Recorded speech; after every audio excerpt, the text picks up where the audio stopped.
Haunted School, Last Part.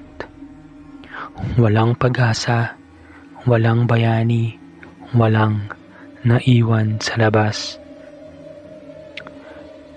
Hindi gumuho ang Black Ridge High, hindi rin ito naglaho.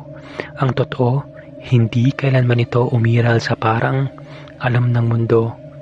Isa lamang itong pagitan, isang bibig, isang lugar na kumakain ng mga pangalan hanggang sa wala nang matira.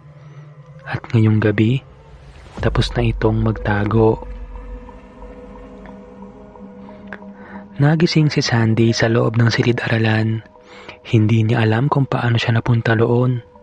Ang huli niyang naalala ay ang tunog ng ballpen na bumagsak sa sahig at ang bigat ng desisyon hindi niya natapos. Sa harap niya, may pisara, puno ng pangalan. Sandy, Kay, Rita, Epi, Nenjay, Kulay, lahat ay may markang check. Hindi to tama, bulong niya. Ngunit kahit ang boses niya ay parang hindi kanya, parang bahagi na ng silid. Tumayo siya at tumingin sa mga upuan. Naroon silang lahat. Si Kay, nakaupo ng tuwid, nakangiti, pero walang kurap.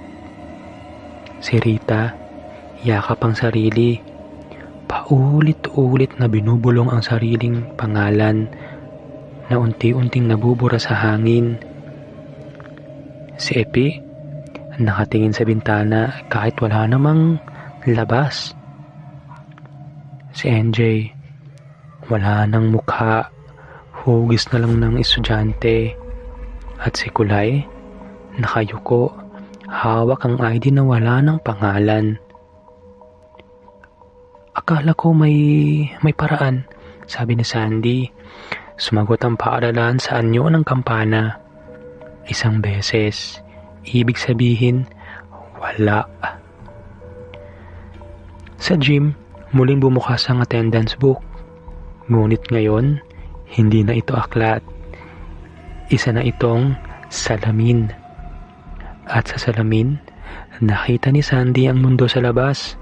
Ang lungsod, ang mga tao, ang araw, normal lahat. Walang bakas ng eskwelahan, walang nawawala. Hindi nila kami nahanap, sabi ni Kulay, paos. Dahil hindi na nila kami kilala. Lumapit si Sandy sa salamin at pinukpok ito. Walang tunog, walang bitak. Kung buburahin natin ang aklat, simula niya. Ngunit ngumiti ang paaralan at sa unang pagkakataon, nagsalita ito ng malinaw.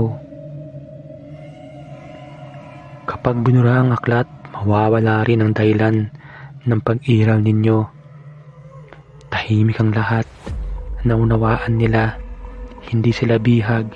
Sila ang laman. Isa-isang tumayo ang mga upuan at lumapit sa pisara, parang hinihila ng puwersa ang hindi na kailangan ng kamay. Naunang lumapit si NJ. Nang hawakan niya ang pisara, tuluyan na siyang naglaho. Walang sigaw, walang dugo, parang salitang binura sa papel. Sumunod si Epi, pagkatapos si Rita. Si Kay ang huli sa kanila. Lumapit kay Sandy at ngumiti ng mahina. Hindi mo kasalanan. At nawala rin siya. Naiwan sina Sandy at Kulay. Sabay, sabi ni Kulay. Tumango si Sandy. Ngunit bago sila lumapit, may nagbago. Ang pangalan ni Sandy sa pisara ay nagsimulang lumiwanag. Hindi, sabi ng paaralan. May isa pang papel. Sa likod ng silid, may bagong pisara. Mas malaki, mas madilim. At doon, libo-libong pangalan ang dahan-dahang sumusulat mag-isa. Mga estudyanteng hindi pa ipinapanganak, mga pangalan sa hinaharap. May kailangan kaming guro.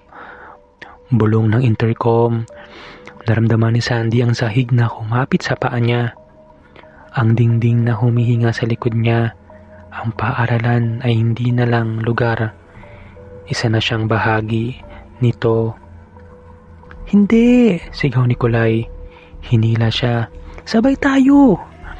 Ngunit huli na. Nagsara ang pinto. Naiwan si Kulay mag-isa sa harap ng pisara. At sa unang pagkakataon, siya ang natakot, hindi dahil mamamatay siya, kundi dahil maaalala pa siya. Lumapit siya sa pisara. Hinawakan ang pangalan niya at tuluyang naglaho. Walang umaga, walang gabi. Sa loob ng Black Ridge High, may bagong guro. Tahimik siya nagsusulat ng attendance araw-araw. Hindi na siya umiiyak, hindi na siya umaasa. Dahil sa bawat pangalan na isinusulat niya, may estudyanteng papasok at hindi na lalabas. Sa mundo sa labas, may mga paaralang biglang lumilitaw. Walang pangalan, walang record, walang kasaysayan. Ngunit kapag tahimik ang gabi at may narinig kang kampana kahit walang eskwelahan, ibig sabihin may napili na naman at walang nakakatakas.